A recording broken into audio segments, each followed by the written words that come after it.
Hello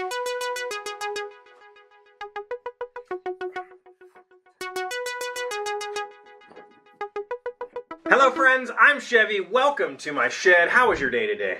Hope you're doing well. I hope everything in your world is fabulous. I'd love hearing from you, so please let me know. In the box, we have a 3D printer. A while back, I had ordered the Monoprice Mini Select 3D printer, and I was a bit discouraged because like a week later, they came out with the version 2, which had some significant upgrades that I was interested in. Well, as it turns out, I now have a V2. My printer broke. It just stopped feeding filament, and it was more than something I could fix. It wasn't just a jam. And so I requested a warranty exchange, and I got the exchange. They agreed. I sent the old one back, and to my surprise, they sent me the new upgraded model.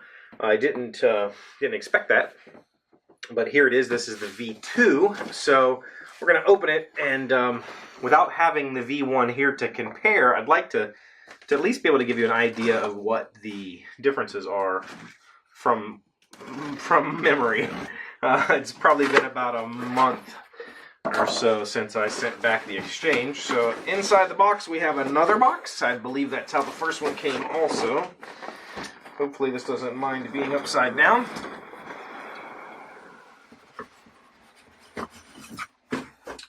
Box in a box. We will open it from this end. It does say Monoprice MP200 V2 3D printer. I really loved my V1, and so I'm excited to have the V2, even if it meant that I had to go without a printer for a while. Alright, so in the box we have the same package of information that came with the first one. Essentially it's like a crappy printed out PDF, and we have styrofoam, and looks like we're going to have accessories there that might fall out. Try and keep everything from falling out.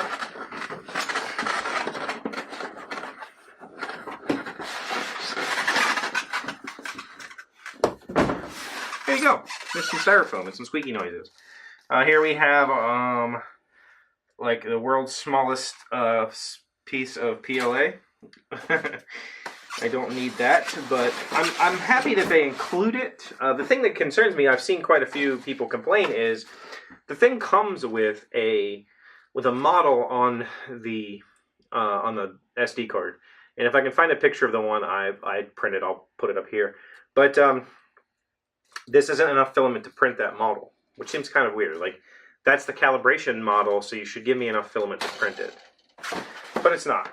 This is probably the power pack. I'm going to guess yes. It looks bigger. I could be completely wrong, but I don't remember the old one being that big. I thought the old one was more of a laptop, smaller laptop size. Alright, this is the white version, if that's not obvious. Looks functionally identical to me. The first run of the V2s were done in black, and I think they're all going to white now. I don't know why, but realistically,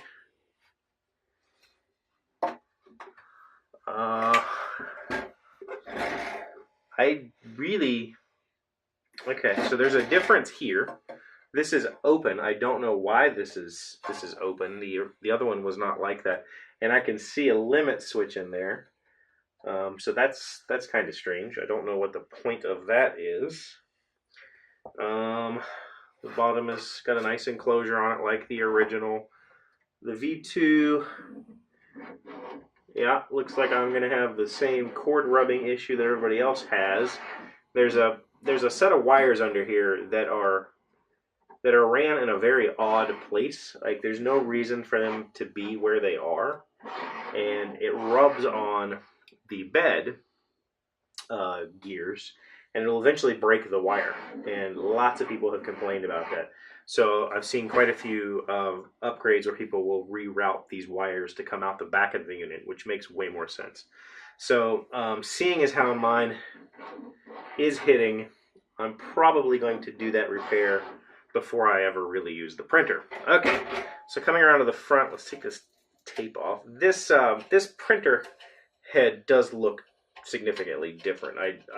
Well, the main difference is that it has all these red wires on it, but from what I understand, this printer comes with an E3D compatible head or hot end. The original printer had a proprietary thing on there. This is an E3D compatible hot end, which, I mean, I guess I can confirm that just by looking at it, but I'm not really sure what I'm looking at. This whole mechanism looks a little bit different. But yeah, that hot end definitely is different than the original. It also comes with some build tack already on here. So I'm going to give this stuff a shot. I don't know if it performs well or not, but if it doesn't, I still have my piece of glass, and I can always just go back to using it. Oh, this knob is different. The knob actually protrudes instead of being a recessed knob. Extruder looks functionally identical. I'd say, for the most part, this doesn't look any different than the V1, but I am aware that there are significant upgrades. So we get another power cord, another little micro SD card, the same little plastic scraper, and the same crappy spool holder. This I am going to upgrade this time. The old spool holder gave me a fit. This has these little wings on here that are designed to kind of keep the spool from moving too far over. The problem is these little wings just aren't big enough, and so the spool can jump over this, get caught on this. It causes too much drag, and eventually it stops printing or it does goofy things. So I actually bent these upwards on my original, kind of at an angle, so that the spool couldn't hop over it. So because the weight of the spool is pulling down on it, it couldn't hop over those. So I don't like this design. I am going to probably replace this with a functional, like, bearing rod design that will work a little bit better. But ultimately, there it is, the Monoprice Mini Select V2.